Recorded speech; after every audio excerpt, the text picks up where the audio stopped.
So we're in Clovis, California, out at Harlan Ranch. Just finished installing Rinnai RE199 EN, so external. This is in a recessed wall box, and unfortunately, this is not a box that's made by Rinnai. Rinnai has a label on the back that'll say the R or the RG25, and that lets us know which box will replace it. So what we'll do is I think maybe we'll just keep this and take the measurements, see what Rinnai has. But the biggest thing is, the box needs to have the cover needs to have the vents in the right spot.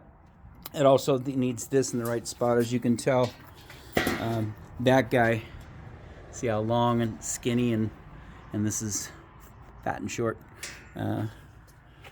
Sorry about that, Mr. Panel. So we'll see what we can, they do make one for this, but it's got to fit these dimensions as well. And I've got these written down, plus I have the panel right here. I'll take that and measure that and see what Rinnai has. It's got to pop in here, and then it's got to fit over this. It's got to open right here so that it can exhaust air, and then it's got to be open with the louvered part is down here so it can draw air in for the unit. Anyway, so this is just like the proposal said. It's the RE199. This is upside down. Sorry about that. So RE199EN, and you can see that's the REU VE 2737WD-US and -N. That's natural, so natural gas. And I flip it over, but all my trash is in there. Anyway, so that's what's installed. We did give you all the new components. Starting at the bottom, we took this old valve off. This was corroded through pretty good. I threw it away already. And then, of course, so this is existing that was plumbed when the home was. That you can see the white pipe with the ring on it. Same thing, white pipe with the ring on it, and then a brass adapter. So the brass adapters, that's your stuff. But brand new valve, brand new brass nipple, Falcon stainless steel connector, and it just kind of swings around and goes back up over to the cold side. That's the service valve kit or isolation valve kit that allows you to flush it once a year, once every 18 months, once every 2 years, whatever you think based on your water usage. And then on the hot side, same thing. There's not a valve that's required. This is required because it's got a flexible supply line. If we hard pipe this, like with copper or something, up to here, then that valve right there becomes the service valve. Even though it's an isolation valve kit, it's not a service valve kit, but that would shut the water off because it's hard piped. Since there's a flexible connector in here, you're required to have a valve, which is fine. Hot side doesn't require one because the water shuts off right here and then it kills the whole thing.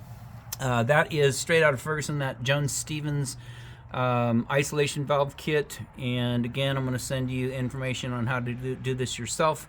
It's got a couple valves on the side, you can see, blue and red, hot and cold, and then a couple valves on the top.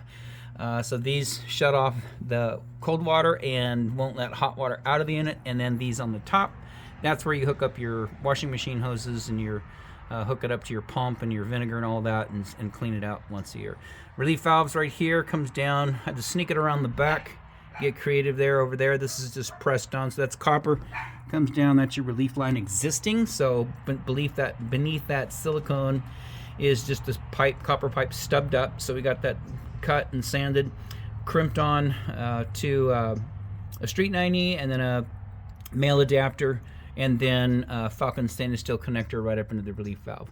Brand new gas shut-off valve, and these components were called out on another quote, and so we wanted to match it as much as possible. So service valve kit was what they called it. It's an isolation valve kit.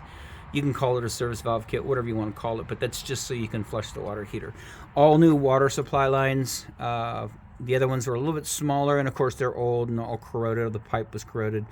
And so this is all brand new. Falcon stainless steel connectors. These are the largest in the industry, 3/4 inch inside diameter. Very expensive, but that's what we like, so that's what we use. So hot, cold water, relief line. Gas valve, inline, that's brand new. And then, of course, the gas supply line, brand new. And then this sprinkler wire, this low voltage wire, the brown one right there, that goes to your controller in the laundry room. And what we did is we just tucked it up inside of the unit. It is not connected to anything because this everything happens out here. That's the actual controller sitting inside the unit, and it's flashing on my phone, but out here it's not. That is the controller. So you would take this, the service technician would take this off, and everything's right here. All the settings, all the parameters, troubleshooting codes, all of that is on the controller, and it looks very similar to what's on the wall in there. They do make controllers for this. You have to purchase them separately. They're like 150, 200 bucks, and then you need a special communication cable. So you could probably, I think it backs up to your garage.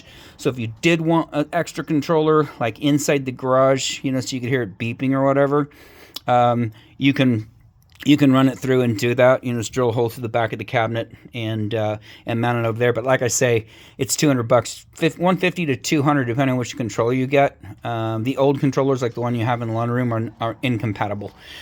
So anyways, down at the bottom, we've siliconed this all in. That's what it's supposed to be when these are installed, and I've never seen them actually do it, which, I mean, that's fine. That's their deal, not mine.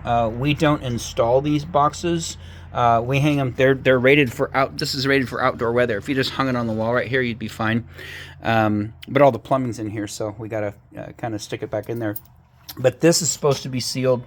I don't know if it's just so you don't get any insects flying in here and getting down on those holes, or whether you get any kind of, I don't know how water would get in here when they got the cover on.